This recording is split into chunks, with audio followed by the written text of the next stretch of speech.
Welcome friends, स्वागत है हमारे चैनल पे टेक फॉर वेब में।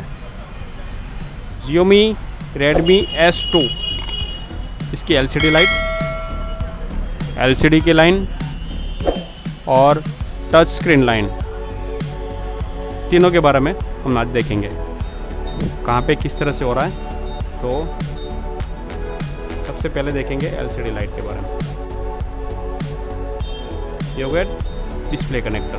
डिस्प्ले कनेक्टर पे ये LCD की लाइन होती है ना, लाइट की लाइन। ये दोनों कैथोड की लाइन है, कैथोड 1 कैथोड 2 इस तरह से। ये हो गया एनोड, ये CABC की ब्राइटनेस कंट्रोल। ठीक है, अब यहाँ पे ये दोनों कैपेसिटर इसके कंपोनेंट दिए हुए हैं। यहाँ से इसकी वैल्यू होनी चाहिए और फिर यहाँ से इसकी वैल्यू कहीं पे भी दी हुई नहीं है, सीधा इसका ये जगह पे आना पड़ेगा आपको, ये कैपेसिटर पर। ये कैपेसिटर से वो कनेक्टर तक चेक करना है। अगर वैल्यू नहीं आ रही है तो यहाँ से उधर जंपर कर देना है। अगर आ रही है तो और आगे काम करना है। तो PMI से, ये देखो यहाँ पे PMI है, PMI से ये रेड कलर की जो लाइन दिख रही है आपको, ये है VPH पावर, जो PMIC को जाएगा। ठीक है ना, जनरेट VPH ही करेगी ना PMI। ये PMI है, ये कॉइल बूस्ट कॉइल है, ये एक रजिस्टर है और ये छोटा वाला रजिस्टर है। ये रजिस्टर VPH लाइन के बीच में जुड़ा हुआ है, ये एनोड की लाइन के बीच में जुड़ा हुआ है। मेरे पास भी एक बार एक फ़ोन ऐसा आया था तो इसमें ये दोनों कॉइल नहीं थी, ये दोनों रजिस्टर नहीं थे। और भी ये कैपेसिटर भी निकाल दिया था। कैपेसिटर का तो खैर छोड़ो, ये छोटा वाला था, उसका इतना बड़ा रोल नहीं है। लेकिन यहाँ से यहाँ तक वैल्यू आ रही थी डायोड के पॉइंट तक, और यहाँ से VPH पावर भी आ रहा था। तो मैंने ये देखा यहाँ से आगे नहीं जा रही है लाइन, डिस्प्ले कनेक्टर पे भी वैल्यू नहीं आ रही है एनोड की लाइन की। तो यहाँ से मैंने रजिस्टर, यहाँ पे रजिस्टर की जगह पे रजिस्टर लगा दिया, और यहाँ पे भी रजिस्टर की जगह पे वहीं पे वही चीज़ लगा दी, सेम वैल्यू के दूसरे बोर्ड से निकाल के। तो इसमें क्या है, यहाँ पे जंपर नहीं कर सकते, इसकी कोई वैल्यू नहीं है, ये जीरो रेजिस्टेंस है। लेकिन डालना ज़रूरी है, इसके अंदर कंपोनेंट ही चाहिएगा, दूसरी चीज़ नहीं चलेगी। तो फिर ये डाल करके, और फिर यहाँ से मैंने वहाँ पे तक वैल्यू चेक की तो वैल्यू भी नहीं आ रही थी। फिर इस कैपेसिटर के इस पॉइंट से लेके मैंने एनोड की लाइन को मैंने जंपर कर दिया, लाइट शुरू हो गई, कोई प्रॉब्लम नहीं, मस्त चल रही थी। ठीक है ना, इतना काम आप आराम से कर सकते हैं। और अब देखेंगे LCD लाइट के बारे में। LCD लाइन यही रहा इसका ही डिस्प्ले कनेक्टर। ये हो गई नीचे की PI के फिल्टर के थ्रू होते हुए CPU में जा रही है सभी लाइन।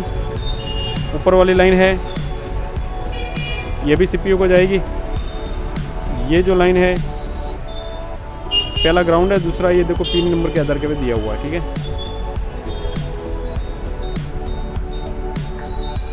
ये जो पहले सेकंड नंबर की लाइन है, ये है LCD TE।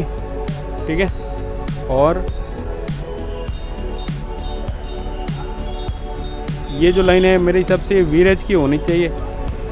रेड कलर की लाइन डायग्राम में लगभग ऐसे ही देता हुआ है अक्सर। आ देखो 1.8 की लाइन है VREG, ये PMI से आएगी।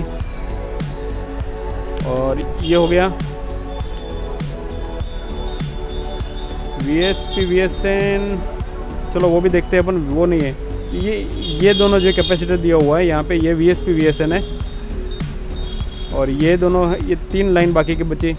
ये लाइन येलो कलर की, और ये दोनों किसकी है, LCD रीसेट की होगी, LCD ID की। दोनों LCD जो लगाते हैं ना, तो ID डिस्प्ले को सूचना करता है कि LCD लाइन, LCD अटैच हो गया है। ठीक है, और उसके बाद में ये लाइन है, इसका ये रजिस्टर के थ्रू होते हुए लाइन जा रही है। और ये दोनों की वैल्यू यहाँ पे 1K, ये दोनों सेम वैल्यू है। डिस्प्ले ID की लाइन है, और ये है LCD रीसेट लाइन होगी। हाँ, LCD रीसेट। और 2 नंबर की पिन है LCD TE है, देखो। ठीक है, और ये दोनों जो रही बाकी की इन कैपेसिटरों के थ्रू पॉइंट दिया हुआ है, वहाँ से देखो ये इस तरफ जा रही है LCD VSP VSN, ये PMI से आएंगी। ठीक है, ये रही अपनी PMI। ठीक है ना, यही है ना PMI। देखो ये लाइट सेक्शन का अपन ने थोड़ी देर पहले रीडिंग किया, ठीक है। और ये इस पॉइंट पे आएंगे। इसका कैपेसिटर का यहाँ से ये पॉइंट दिया हुआ है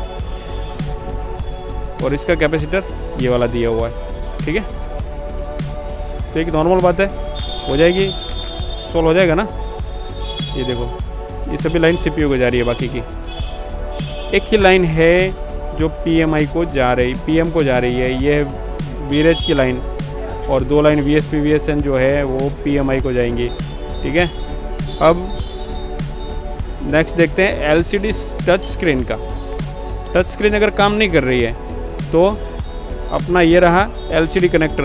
अब एलसीडी कनेक्टर पे तो कोई लाइन दी हुई नहीं है, टच स्क्रीन यहीं पे आनी चाहिए।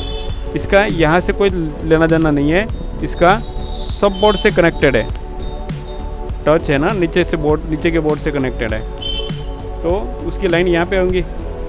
और देखो ये जो लाइन है वीडीडी की लाइन है, रेड कलर की लाइन जो है ना वीडीडी, ये पीएमआई से आ रही है। वोल्टेज है 2.8 होगा, जो भी ये देख लेना भाई, वीडीडी की लाइन है, मुझे इतना अभी याद नहीं है। और ये है रेड कलर की लाइन, किसकी है, इसका एक कंपोनेंट यहाँ पे दिया हुआ है, ये देखो 2.8 की वीरेज की लाइन है, तो मतलब वो 1.8 की होगी, वीडीडी है ना 1.8 की होगी। ये भी पीएम से आएगी, दोनों देखो, ये दोनों पीएम से आ रही है, देखो आईओ वीडीडी, ठीक है। जितना भी हो देख लेना, मैं तो डायग्राम दिखा रहा हूँ आपको। ये कंपोनेंट दिया हुआ है बैटरी कनेक्टर के जस्ट ऊपर, ठीक है। पिन देख लो, यहाँ से 6 पिन छोड़ करके ये टच स्क्रीन के बाकी के 6 पॉइंट है। और देखो इसकी वैल्यू 0 रेजिस्टेंस है, ये रजिस्टर की वैल्यू 0 रेजिस्टेंस है, और इसकी भी 0 रेजिस्टेंस है। ये दोनों लाइन दी हुई है डायरेक्ट, और इसकी है 2.2 के, और इसकी है, इसकी भी 2.2 ही होगी मेरे हिसाब से, यहाँ पे नहीं दिया हुआ है, ठीक है। देखो ये रहा, ये रही है 2.2 के, दोनों की वैल्यू सेम है, ठीक है। ये भी 2.2 के, ये भी 2.2 के, सेम वैल्यू के दोनों रजिस्टर लगाना, बाकी यहाँ पे जंपर चलेगा आपका, टच स्क्रीन का काम करना शुरू हो जाएगा। अब लाइट के बारे में ये दोनों कॉइल मैं क्यों बता रहा था, ये दोनों कॉइल क्यों इंपॉर्टेंट है, देखो मैं स्कीमेटिक में बताता हूँ। ये रहा पीएमआई, ये 14-20 बड़ी लाइन, बड़ा के रजिस्टर था, वो 14-21 छोटा वाला रजिस्टर था, ठीक है। ये हो गया डायोड, और सॉरी ये रही पीएमआई यहाँ पे है, ये रजिस्टर बड़ा वाला, ये छोटा वाला रजिस्टर, ये डायोड हो गया, ये बूस्ट कॉइल हो गया, और ये बूस्ट कैपेसिटर। इसी के थ्रू वोल्टेज बढ़ते हैं।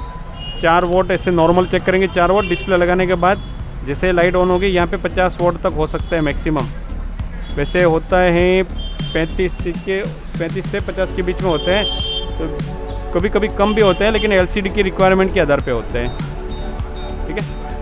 ये दोनों देखो 14-20 है, अब 14-20 यहाँ पे मैंने देखूंगा तो 14-20 देखो, ये वीपीएच की लाइन है, इसको ही किसी ने दिखाया था तो ये दोनों रजिस्टर ही निकाल दिया था, ये दोनों काम नहीं करेगा, बिना रजिस्टर के ये होने वाला नहीं था। तो मैंने सबसे पहले तो रजिस्टर लगाया, फिर उसके बाद में यहाँ से ये इस पॉइंट से 14-21 के इस पॉइंट से आगे जो लाइन जानी चाहिए ना एनोड की लाइन तक, वो वहाँ पे लाइन नहीं जा रही थी, तो वहाँ पे मैंने जंपर लगा दिया डिस्प्ले कनेक्टर तक, अपना काम ओके हो गया, कोई प्रॉब्लम नहीं, ठीक है। ये दोनों रजिस्टर इंपॉर्टेंट है, नोट रखना। देखो ये 50 वोल्ट तक बता रहा है, कैपेसिटर 14-21 50 वोल्ट तक दिखा रहा है ना वोल्टेज, ये तो है, ठीक है। आप आराम से कर लेना, और कोई प्रॉब्लम हो तो कमेंट कीजिए। जय हिंद।